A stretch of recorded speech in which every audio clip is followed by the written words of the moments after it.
Hello, everybody. Welcome to Democratic Voices. I'm Nydea Graves. And I'm Kyle Hudson. And we are going to talk about how to do issue politics versus electoral politics today. Yeah, and you were the first person that ever really brought up that differentiation to me. And it when you laid it out to me, it really clicked in my mind because there are kind of two things at play. So what is the biggest difference between issue politics and electoral politics? So issue politics are the things that you do, those various issues that you feel passionate about. We need all Americans to be insured. We need universal basic income.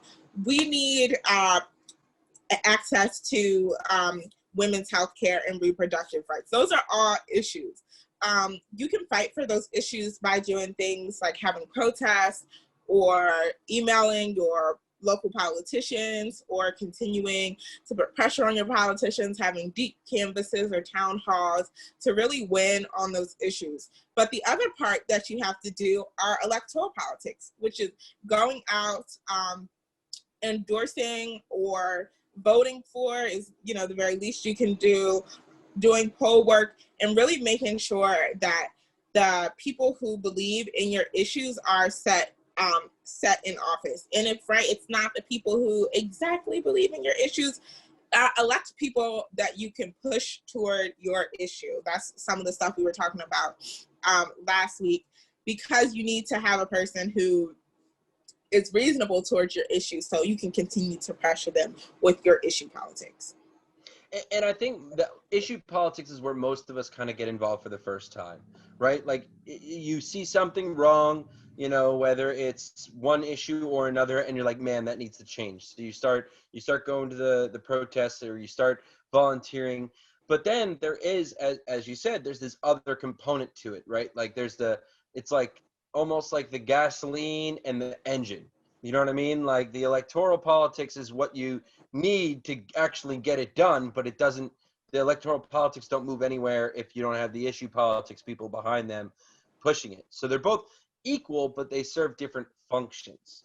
Yeah, absolutely. And so when we're talking about building a movement, you have to do both to continue to build a movement towards the issue that you want to continue to win on.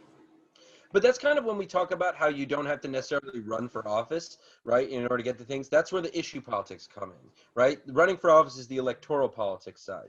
So if maybe you're not the kind of person who wants to knock on a bunch of doors or maybe put your name on a ballot, you can still get involved on the issue politics side. But if maybe you want to be in the nitty gritty, seeing the change, then you want to or be the one that are like actually advocating for the direct change, then you'd want to get in on the electoral politics side.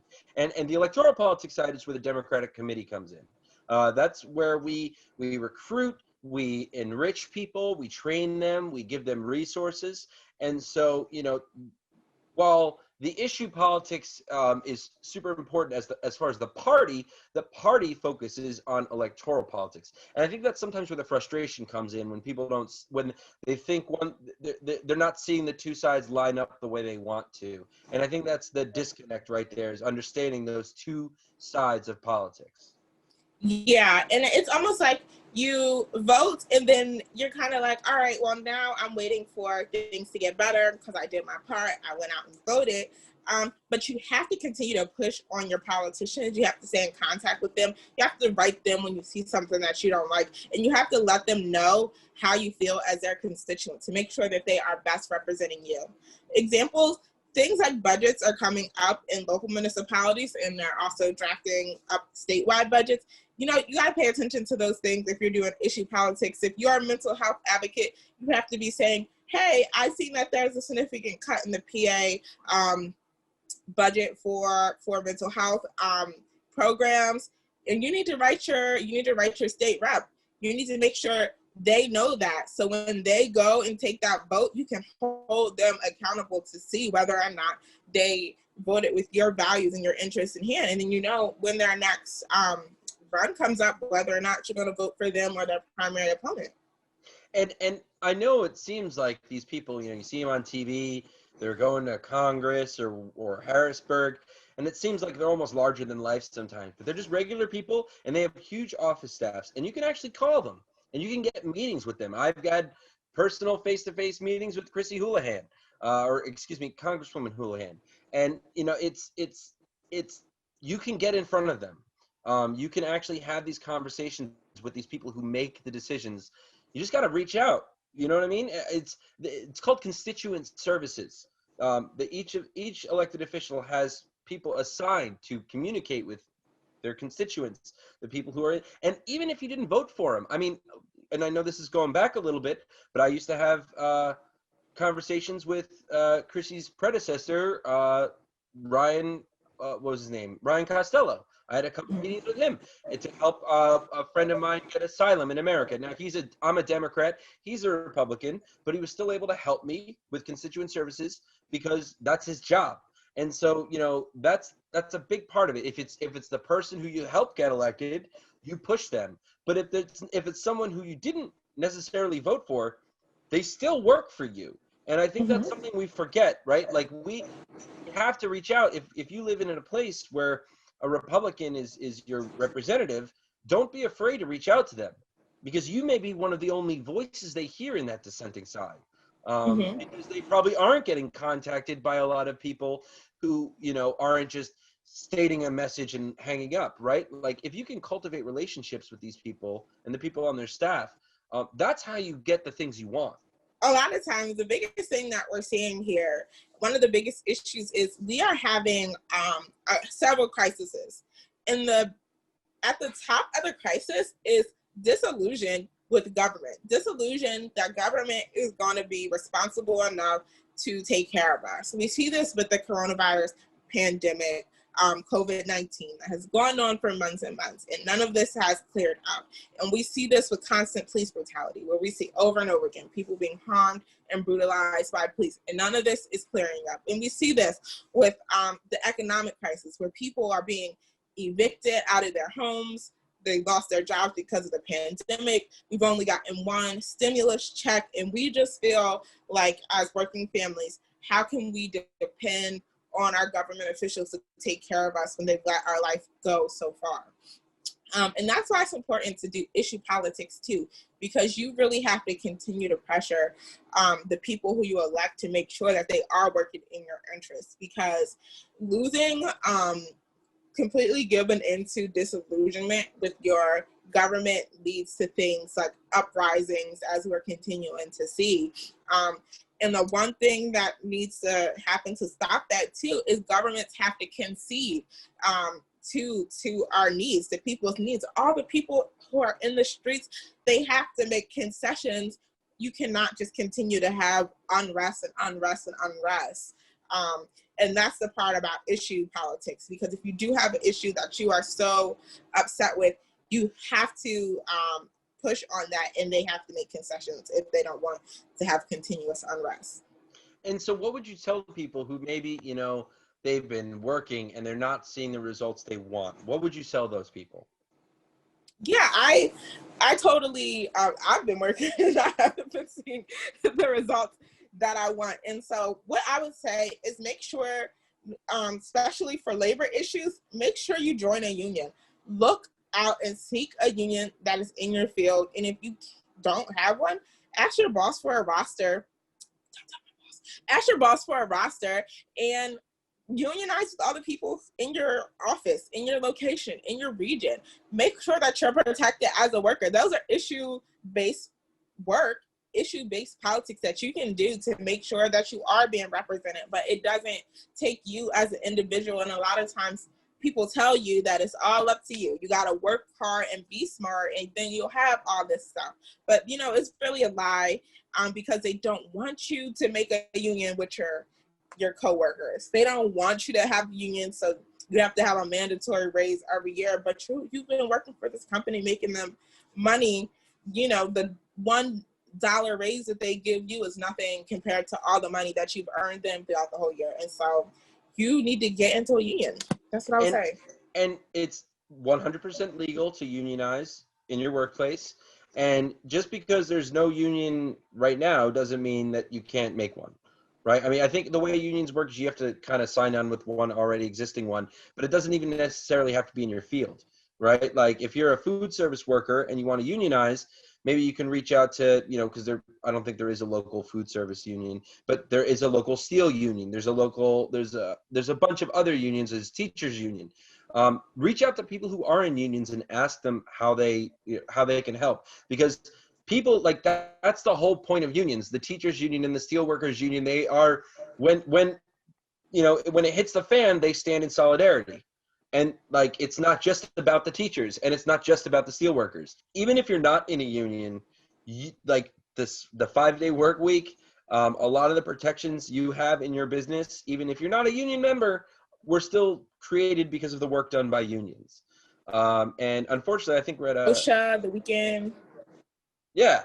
And unfortunately, I think we're at like record low union involvement, right? Like I think that unions are not, and that's just something we got to change. We have to demand, you as a worker, you have certain rights. One time when I was working in a retail shop, I had pink eye, and I never called off, like 0 call offs. I called my boss and was like, "Yeah, I have pink eye," and she's like, "Oh, you have to come in." Right? And like, me having pink eye is a danger to all the customers there, all the rest of the workers. And had I been in a union, I could have had my workers advocate and be like, "Hey, we don't want the gross girl to be in the workplace today." Before we close out our show, we have a guest today. I actually sat down with Carrie Pizzillo-Stare. She's an old friend of mine. She's the chair of the Dianne Herrin for State Rep campaign, and she's also a member of the the Chester County LGBTQ Equity Alliance. All right, so I am sitting down with Carrie Pizzillo-Stare, who's currently the chair of Dianne Herrin's campaign for state representative, and also a longtime friend. I've known you way longer than I've been involved in politics, so this is like super awesome to have you here. How you doing, Carrie? I'm doing great. It's fantastic to be here. So what exactly does a campaign chair do? So what I do is help Dianne get elected, bottom line.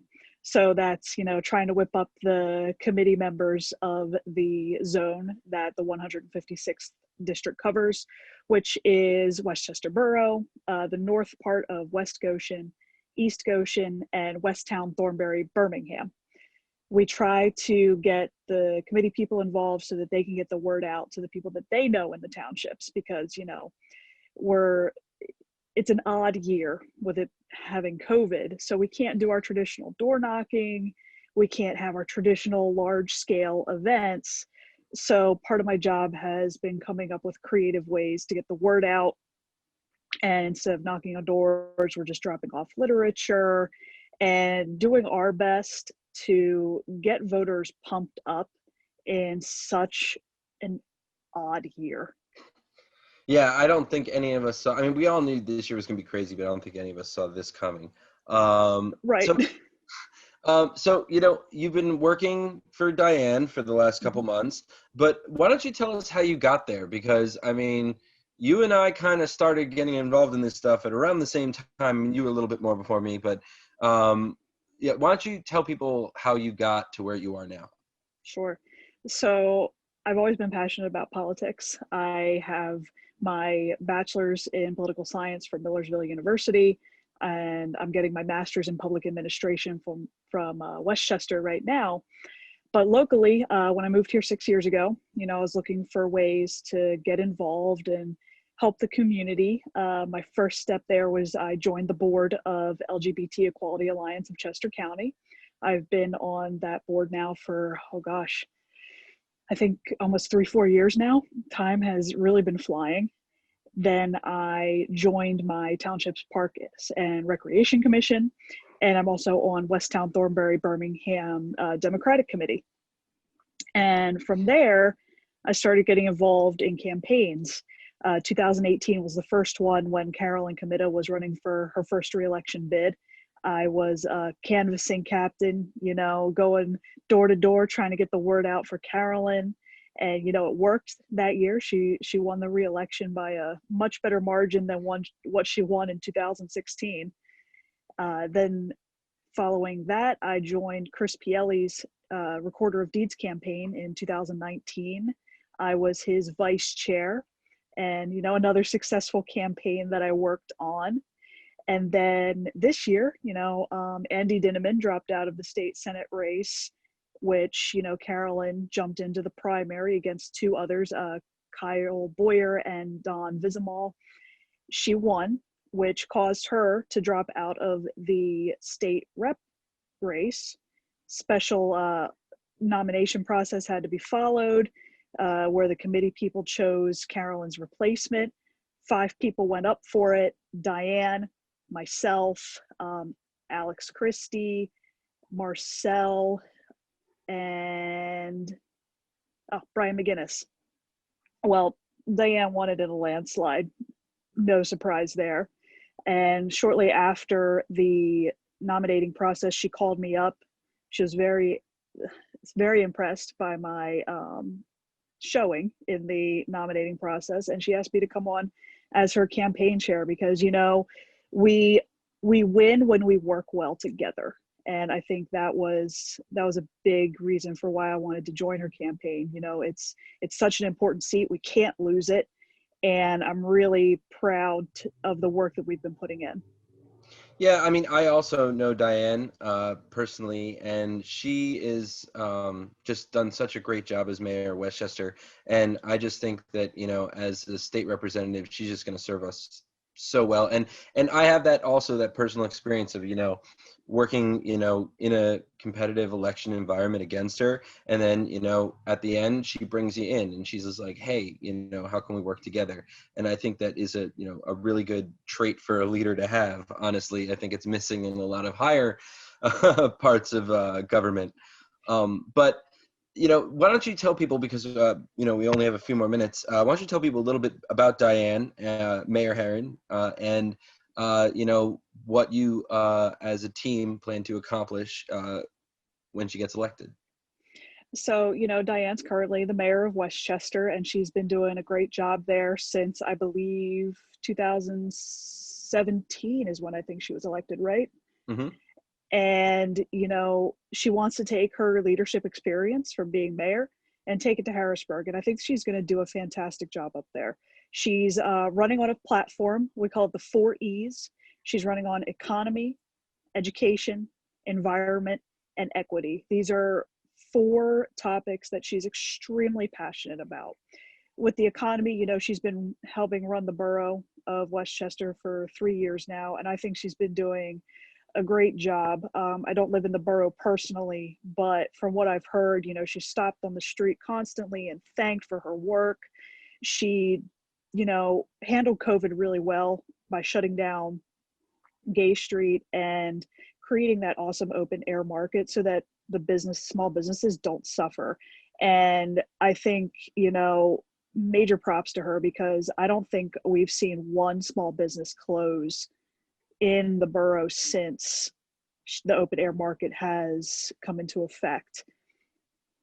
With education, she's passionate about public education. Every child deserves a chance to learn and become successful. And she wants to make sure that money is appropriately funded into our public school system. Charter schools, they need to be checked.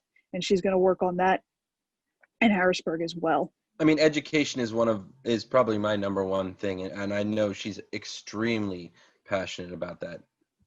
Yeah, I mean, I am too. I'm a product of the Pennsylvania public education system. So, the fact that she wants to fight so hard for it is really important to me. And then let's see, we went through economy, education, environment.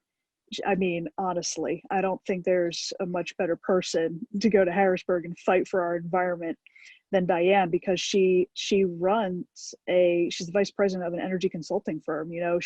Her main job is to find ways for companies to become green, write out plans for townships to become green townships. So, if she's been working on that for so long now at the smaller level, imagine what her knowledge can bring to Harrisburg so that we can try to get Pennsylvania into a more green economy. And then finally, equity. I mean, you know, as a member of the LGBT community, I wouldn't be fighting for Dianne to go to Harrisburg if she didn't stand strongly on the side of equity. I mean, she put together the Black Lives Matter rally in Westchester. She is a passionate defender of LGBTQ plus rights. So, I mean, I couldn't be happier with the candidate that we have right now in the 156th, and she's just going to do an amazing job in Harrisburg.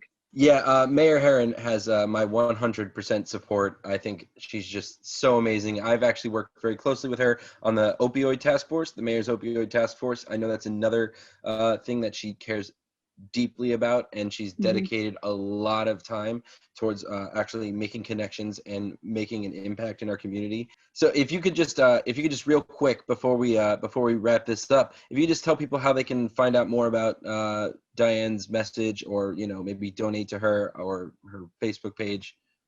Sure, definitely. If you go onto Facebook, just search Dianne Herrin for Pennsylvania 156th District. Our website is herrinforpa.com, HERRINFORPA.com. We've got all of her platforms on there. We have all of her endorsements. She's lined up a great slate of endorsements from local organizations, and we have abilities to sign up to volunteer for the campaign. And obviously we have our way to donate on there as well. And follow us on Instagram, Herrin for PA. And one last thing, if you had a piece of advice to give to someone out there who is, maybe they want to get involved, but it seems a little overwhelming, what would you say to them? Don't be scared. There is a job for everybody. If you don't like making phone calls, not a problem. We've got, texting, who answers their phone anymore? We've got campaign text banks going on. We can have you just drop literature off at doors if you really don't want to talk to anybody. And if you really want to learn more about how to run a campaign, just reach out, because, we've really got to take the steps to get more young people involved. Don't be afraid. You can reach out to me, reach out to your local Democratic committees, and see what you can do, because the more we get involved, the better our country is going to be. I couldn't agree more. Carrie, thank you so much for all your hard work, and I'm sure we'll chat soon. Awesome. Thanks so much for having me, Kyle. Thank you so much, Carrie, for taking the time to hang out with us. Make sure you check out her candidate, Dianne Herrin, for state representative.